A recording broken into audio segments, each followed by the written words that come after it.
Part 1.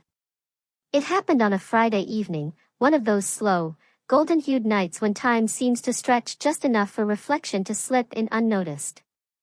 My husband, Mark, had invited me to a formal dinner hosted by his company, some sort of celebration for a successful quarter if I remember right. I didn't know many people there beyond the polite hellos exchanged at holiday parties, but I'd been to enough of these to recognize the key players. Mark was always charming in those settings, with his firm handshakes and gentle jokes. He moved around the room easily, checking in with colleagues and laughing at just the right pitch. I mostly hovered near the buffet table, sipping my wine and smiling when someone nodded in my direction. My heels were starting to ache. I remember thinking I should have worn the navy flats instead of the kitten heels that matched my dress. That's when I noticed him, Daniel Prescott, the boss. Not just Mark's boss, but the kind of man whose presence quietly demands attention without ever needing to raise his voice. Tall, silver-haired, with a posture that spoke of decades of confidence. I'd met him once before, briefly, and only enough to shake hands and say, "Pleased to meet you." This time though, he was looking right at me. He approached slowly, as if careful not to interrupt whatever thought I was having, and offered a soft smile. "Eleanor, right?" he said. His voice was deep but gentle, like an old jazz record playing in the background. "Yes," I replied, surprised he remembered my name. "Nice to see you again, Mr. Prescott." "Please," he said, motioning lightly with his hand, "call me Daniel." There was a beat of silence. He glanced over at the crowd, then back at me. "Would you mind stepping out to the balcony for a moment? It's quieter. I just wanted to share something with you privately, if that's all right." It was unexpected. I hesitated for a second, more out of confusion than concern, then nodded. "Sure." The air outside was crisp. We stood by the railing overlooking the city lights. The murmur of the party faded behind the glass doors. Daniel leaned on the railing beside me, taking a deep breath like he needed the moment as much as I did. "I hope I'm not overstepping," he began, "but I wanted to speak to you because I've seen the way Mark talks about you." I blinked. "Oh." He chuckled softly. "That sounded strange, didn't it? What I meant was, you've had an impact on him, a good one. He speaks about you with a kind of reverence I don't see often, and I notice these things because I suppose I've missed that kind of connection in my own life." I wasn't sure what to say to that. His tone wasn't flirty, not inappropriate, but it carried a weight I didn't expect, like he was sharing something he didn't offer easily. "I lost my wife 8 years ago," he said suddenly, his voice lower. "Cancer. She was the quiet strength behind everything I did, and since then, I've kept my distance from people. Professionally, I've done fine, but personally, I've been somewhere else entirely." I looked at him then, not the boss, but the man, and saw it in his eyes, that familiar tiredness, the kind that comes from staying strong for too long. "I guess seeing you tonight reminded me of her," he added, "not in how you look, but in how you carry yourself. There's a steadiness in your eyes. It made me think of who I used to be when I had someone beside me." I stood quietly, heart a little unsure of how to beat. There wasn't anything romantic in his voice, but there was something human in it, a kind of longing that echoed in my own chest in ways I hadn't realized until just then. "I'm sorry if that's too much," he said. "I just wanted to say it out loud, that you remind someone like me that connection still exists, even if it's just through a conversation on a quiet balcony." I swallowed. "That's actually very kind, Daniel. I think we all need reminders sometimes that we matter, that we're still seen." He nodded slowly, then looked out again at the city. "You're exactly right." After a pause, he glanced back at me. "Would you mind walking a little, just around the terrace? I'd like to hear more about you, not through Mark's stories, from you." And I said, yes, not because I felt flattered or curious, but because something inside me wanted to be heard too. We walked slowly along the edge of the terrace, away from the lights and gentle music inside. The night was cool, with a soft breeze that carried the scent of blooming jasmine from the planters lining the walls. Daniel kept his hands in his pockets, giving me space, which I appreciated.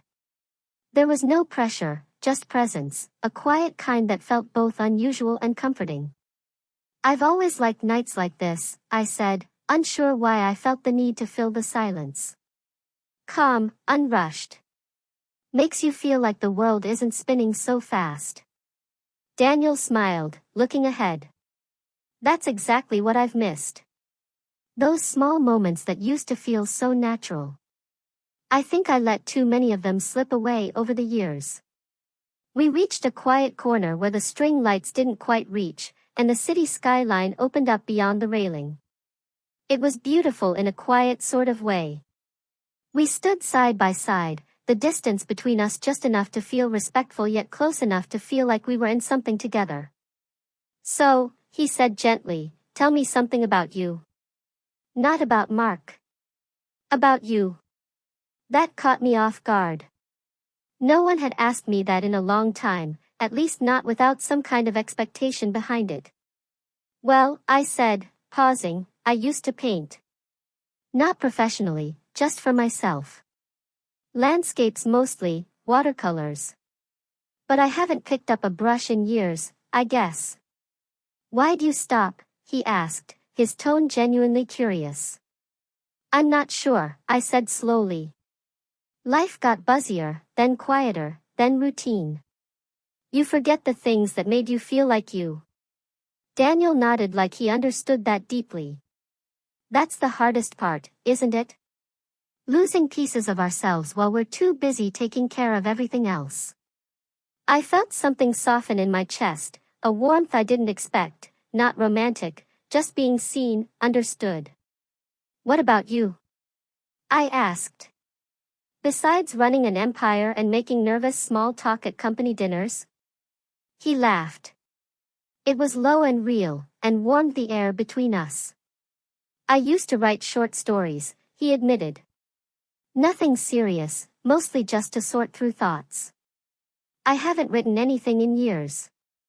I didn't see the point without anyone to share them with. We stood quietly after that, not awkward, but full. The kind of silence that held meaning. You know, he said eventually, you have this presence about you. You listen fully, you respond thoughtfully. That's rare. I think I just learned to notice things that don't get said, I replied. Maybe that comes with age, or maybe it comes from spending enough time in the quiet. He looked at me then, not the brief, polite glance from before, but a real, steady look. His eyes weren't searching for anything, they were simply holding the moment. And maybe for the first time in a long while, I allowed myself to hold it back. I hope this doesn't sound strange, he said after a moment, but I think you reminded me that connection doesn't have to be grand or loud. It can be a simple walk on a terrace with someone who doesn't expect anything from you. That struck something in me because I wasn't used to hearing it put so plainly, so earnestly. I don't know what this is, I said softly, but it feels good. The days that followed were quiet, at least on the outside.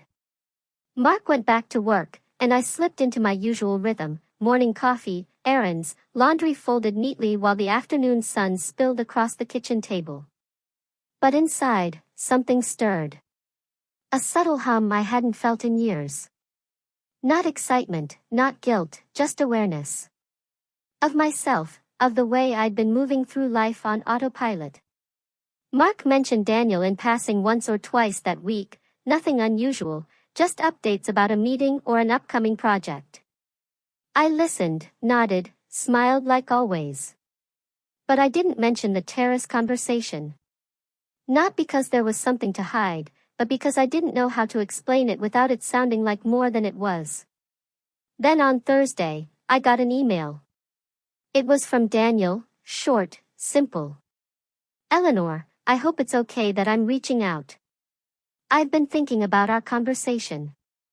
I felt something that night I haven't felt in a long time, calm, connected. If you ever feel like continuing that conversation, even just over coffee, I'd welcome the chance. Warmly, Daniel.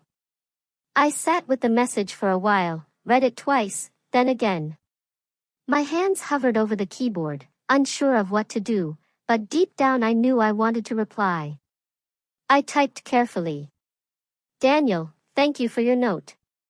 I've been thinking about our talk too. It stayed with me in a way I didn't expect. Coffee sounds nice. No pressure, just a quiet corner and a chance to finish a conversation. Let me know when works for you. Eleanor. We met at a small cafe tucked away from the busy downtown streets. It was cozy, quiet, wooden tables, the smell of roasted beans and fresh pastries in the air. I arrived a few minutes early, brushing invisible lint from my blouse and pretending not to be nervous. Then he walked in, and everything settled. He looked more relaxed than I'd seen him before, a bit less polished in a good way, less executive and more real. Thank you for coming, he said, sliding into the seat across from me. I almost didn't, I admitted.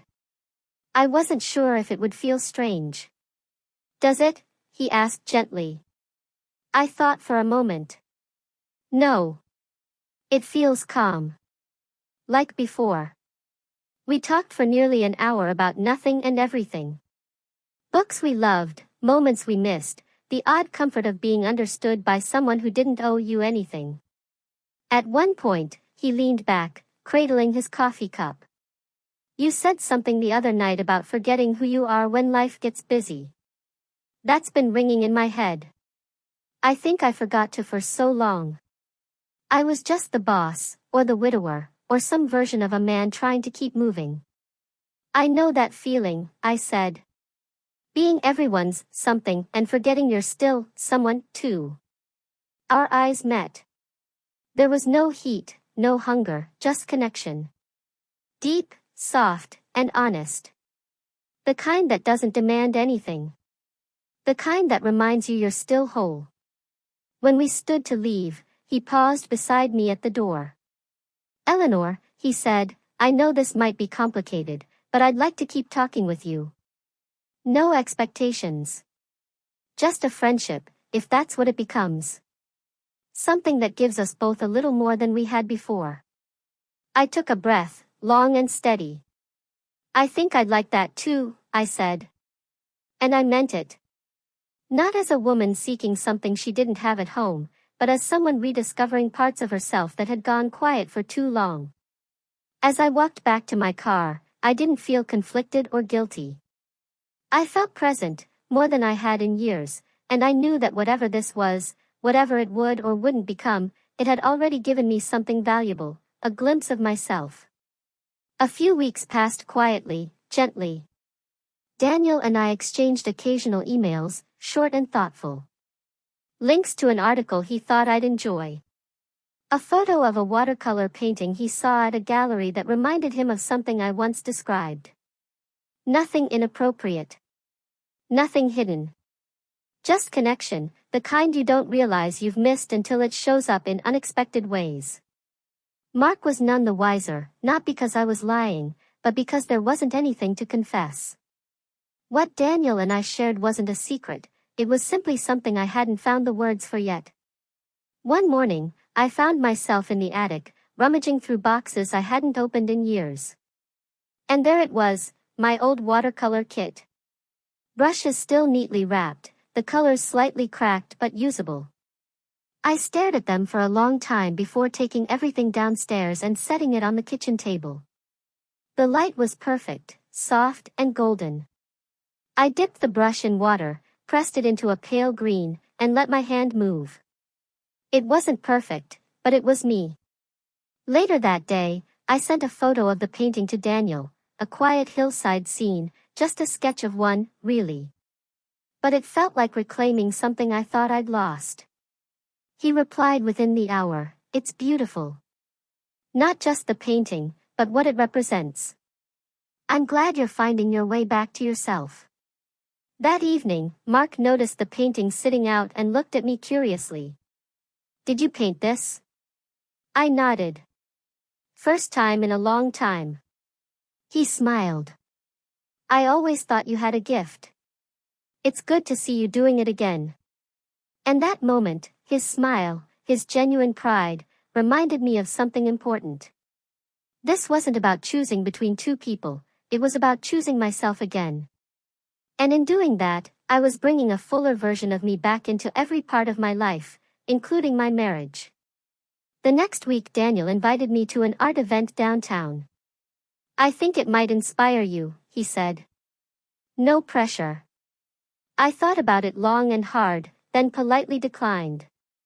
Not because I didn't want to go, but because I felt something shift. I no longer needed him as a mirror. I could see myself now. I wrote him a message, Daniel, thank you for the kindness, the space, and the unexpected clarity. You helped me hear a part of myself I hadn't listened to in years. I hope we'll cross paths again, but for now, I think I'm exactly where I need to be. He didn't write back right away. When he did, it was just one sentence, then I consider myself lucky to have been a part of your rediscovery. Life returned to its usual pace, but I was no longer drifting through it. I was present, aware, reconnected. I painted more. I laughed more. I looked Mark in the eye when he spoke, and I listened, not out of habit, but with intention. Sometimes unexpected moments don't lead to chaos or scandal. Sometimes they lead you back to the parts of yourself you forgot to nurture. And sometimes that's more powerful than anything else. I'll always remember that night on the terrace, not as the beginning of something with someone else, but as the beginning of something quietly profound within.